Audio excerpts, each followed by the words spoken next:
Então, como nosso último exemplo aqui desse capítulo aqui de lei de Coulomb, né, de força elétrica, eu vou resolver esse exemplo 5 aqui, que ele é basicamente o seguinte. Eu tenho um semicírculo, tá? Que é o que está representado aí. Então, esta região aqui, ó, é um semicírculo, correto? Esse semicírculo tem uma carga total Q. Então, esse é o nosso primeiro dado, tá? Então, uma carga total do semicírculo é Q, que eu vou considerar aqui positiva, tudo bem? E aí, no centro desse semicírculo, eu vou ter uma carga pontual que vale menos Q, que está aqui, certo? Então, um outro dado é uma carga menos Q, como já tem um sinal ali, né? Obviamente negativa, tá? O raio desse semicírculo eu vou considerar como sendo, o raio desse semicírculo eu vou considerar como sendo A. Então, é um semicírculo, né, de raio A, certo? Então, essa é uma outra informação. Tá? Então, esses são os três dados que nós temos. As cargas do semicírculo da partícula pontual, o raio do semicírculo. E o que eu quero saber?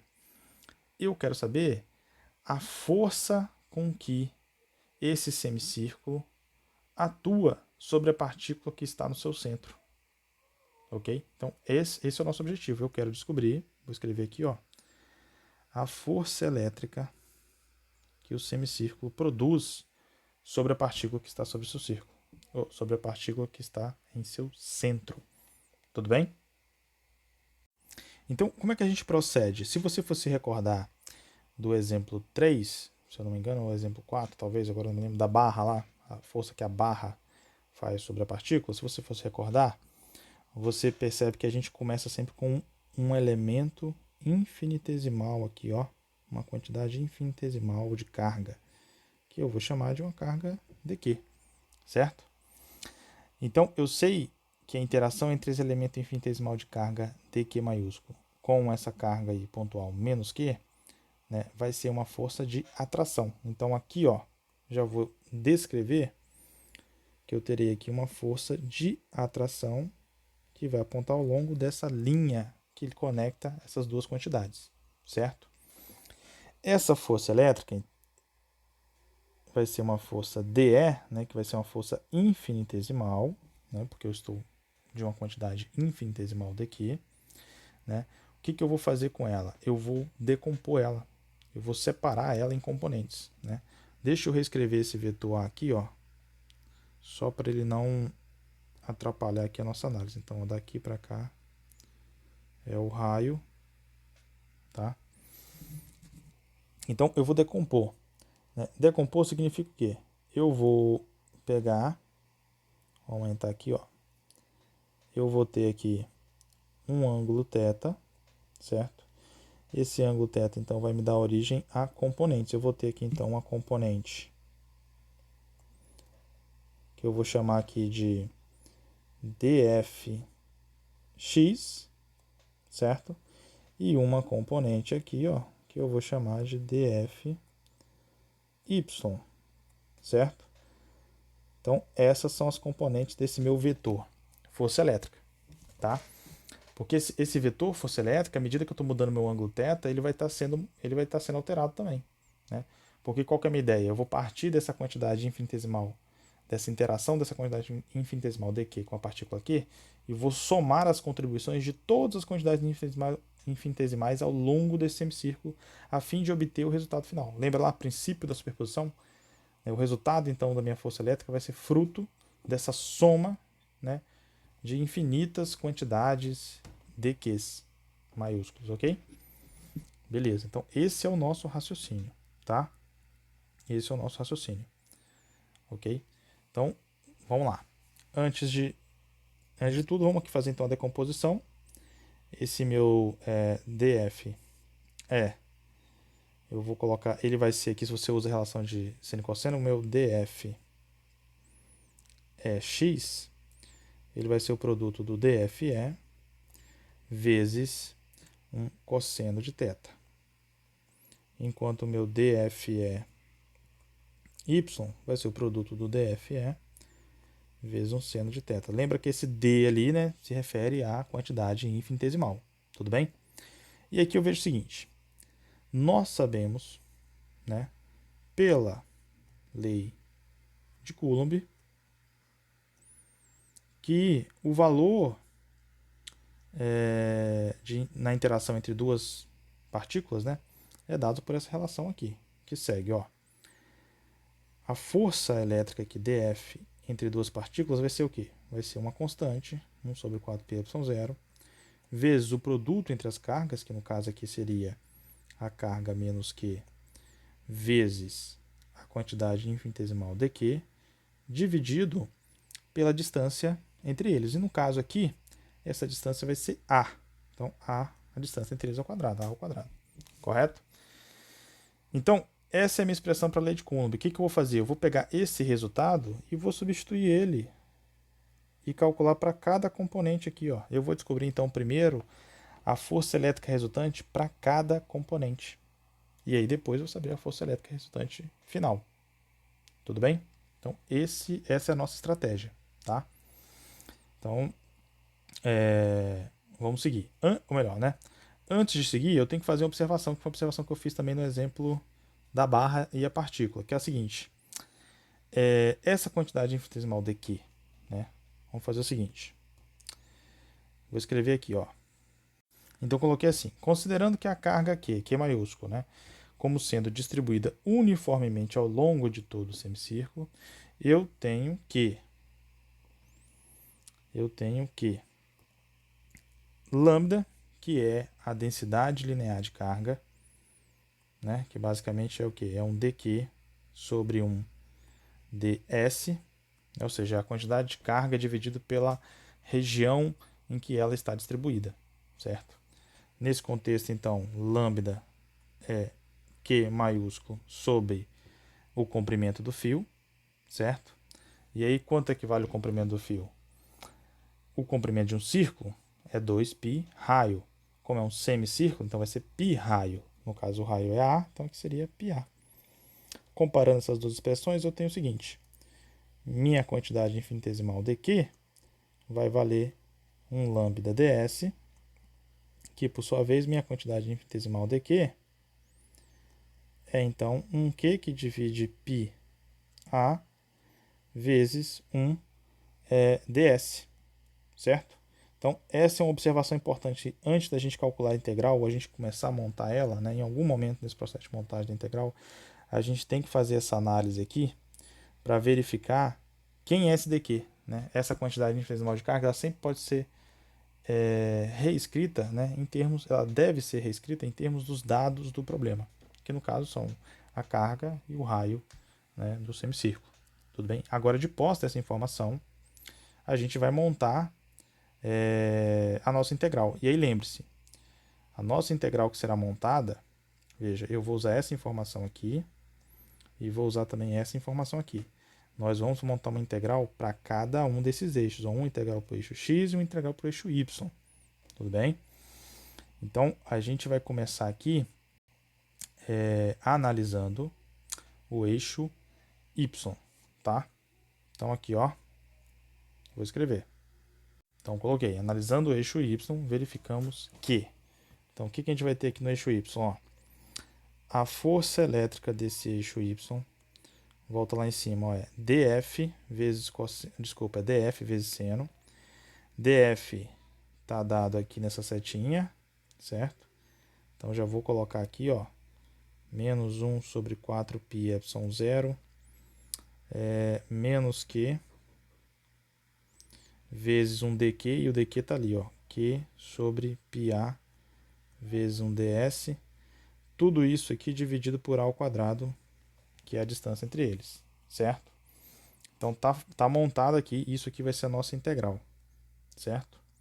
Aí lembrando que aqui, ó, esse termo multiplica aqui por um seno. Então vai ter aqui, ó, um seno θ aqui. Tudo bem? Esse seno θ, se você for notar aqui pela figura, ó, para completar, né, e essa integral corresponder a esse semicírculo, esse θ tem que ir de 0 até π, ok? Então, meu limite de integração vai ser de 0 até π.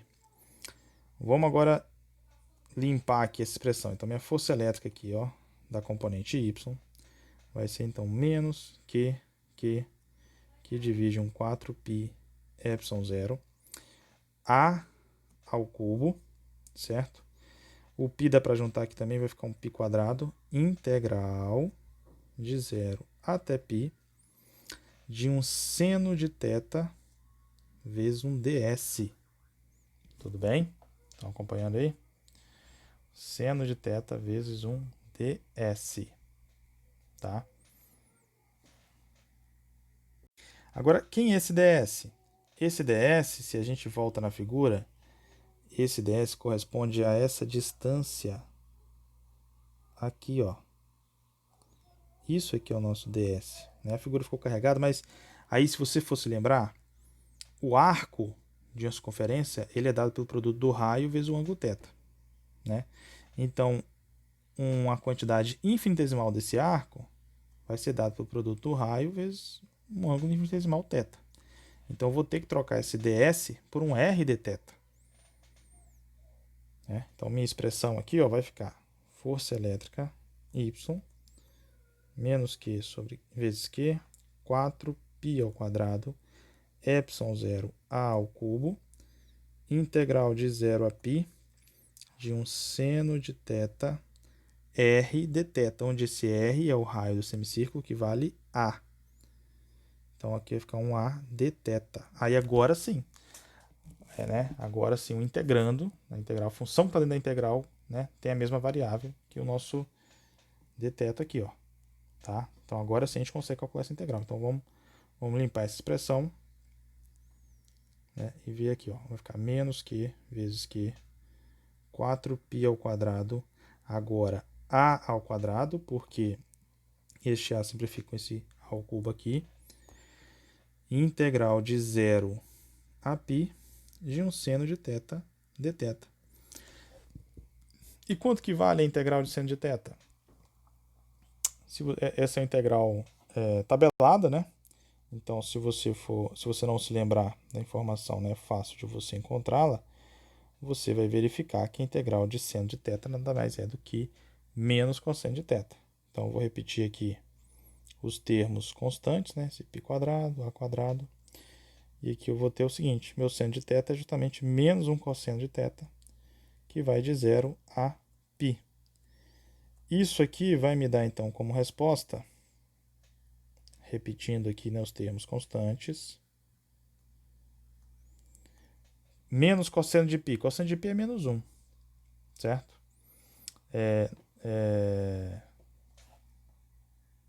Então, voltando aqui.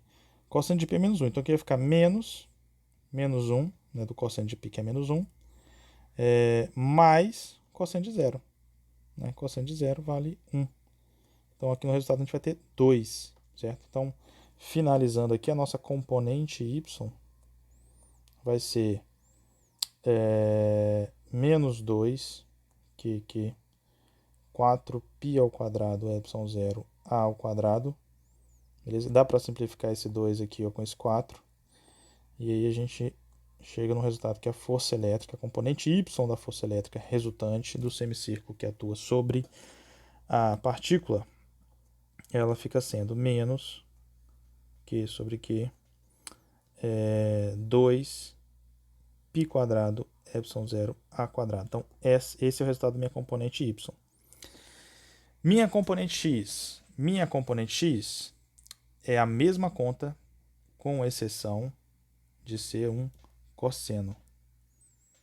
Tá? Minha componente y vai ter um seno, minha componente x vai ter um cosseno. Então, a única coisa que vai mudar na minha integral vai ser um cosseno. Então, já vou aqui adiantar umas etapas, ó.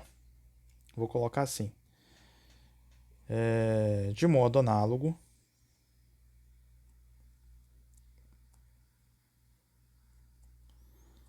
no eixo x,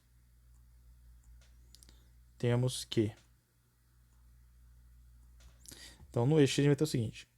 A força resultante do eixo x, ela vai ser, já adiantando aqui alguns passos, né? Vai ser aqui menos q minúsculo, q maiúsculo, 4 π quadrado epsilon 0 a quadrado integral, que vai de 0 a π, de um cosseno de θ dθ. Tá? Então, já que assim, já estou adiantando aqui várias etapas, porque carrega total similaridade com o que a gente fez no y. A única coisa que muda é seno para cosseno. Então, esse é o único detalhe. Então, por isso já estou adiantando essa etapa. Se você for resolver essa conta aqui, posso te adiantar já? Você pode até fazer aí, né, cosseno de θ, a integral de cosseno de θ é seno de θ e fazer a substituição. Mas aqui, ó, se você for lembrar, quando eu estou com um intervalo simétrico, que é de 0 a π, e minha função é par, como é o caso da cosseno, uma função par dentro de intervalo simétrico, o resultado é o quê? É zero. Então aqui de imediato, né? Vamos supor que você não se lembre disso, né? Você vai querer fazer a conta. Então vamos fazer a conta aqui. A gente vai ter então aqui, ó, menos que aqui, 4π ao quadrado, epsilon 0 ao quadrado. Isso aqui vai ser integral de cosseno, vai ser seno. Então vai ser um seno de θ que vai de 0 a π. Seno de π é zero, seno de 0 é zero. Então vai ser 0 menos 0, que é zero, que multiplica isso tudo, vai dar zero. Então minha força elétrica resultante no eixo x é zero. O que eu concluo com isso? Que a única contribuição que a partícula que está no centro do semicírculo vai ter é correspondente ao eixo y. O eixo x vai ter um efeito nulo, né? E se a gente volta aqui no problema, a gente verifica que essa resposta faz todo sentido. Na verdade, eu vou fazer um desenho aqui embaixo, porque eu acho que ali a figura já está muito carregada. Então, vamos fazer aqui o desenho de novo. Ó. Tenho então meu semicírculo. No centro tem uma partícula menos Q. Esse semicírculo aqui, ó, vale Q. Então, é uma força, são partículas, objetos, né, de cargas opostas. Então, é um processo de atração. Eu vou ter aqui sempre uma força elétrica e uma componente Y, né? E uma componente X. Então, essa quantidade infinitesimal aqui, ó, vai gerar uma força em X apontando nessa direção. Esta quantidade infinitesimal aqui, ó, vai me gerar uma componente X infinitesimal apontando nessa direção, né? E vai ter uma componente Y que vai somar. Então, perceba que à medida que você for deslocando aqui, ó, esse daqui para cá, você sempre terá uma contraparte do outro lado, né, onde as componentes em x elas vão se cancelar. Então, a própria geometria do problema, né, já faz com que você consiga concluir de imediato que a componente x ali só pode ser zero. Tudo bem? Então, isso é uma coisa que a gente vai ter que prestar atenção para a gente fazer uso disso, porque muitos dos problemas propostos, né, pelo Halliday que nós iremos resolver aqui, eles vão exibir um certo nível de simetria. E aí, quando a gente consegue, pelo problema, já sacar quando é zero, a gente já adianta uma resposta, né? Então, aqui de imediato eu já poderia falar, ó, pelo problema que está desenhado, pela geometria que ele exibe, né, já fica explícito que a componente x aqui só pode ser zero, porque a contribuição de uma quantidade infinitesimal de um lado cancela a contribuição infinitesimal do outro lado, né? Portanto, não tem um outro resultado senão esperar isso. E enquanto a sua componente y, elas vão sempre se somando, certo? Então, assim, a geometria já te dá uma luz sobre a resposta que você consegue esperar. E é sempre importante a gente conseguir, ao final da resposta, conseguir fazer essa análise para ver se ela tem sentido dentro do contexto do problema. Tudo bem? Então, esse aqui é o exemplo 5, né? Concluo ele. Então, a força com que o semicírculo faz sobre a partícula em seu centro é justamente esta quantidade aqui, que é só a contribuição da componente y. Então, a força que ele atua, essa é uma força que atua necessariamente aqui, ó, para baixo, né? Então, sobre essa partícula que atua no centro, vai ter uma força para baixo. Todo esse semicírculo, né, faz uma força perpendicular ali para baixo. Até mais.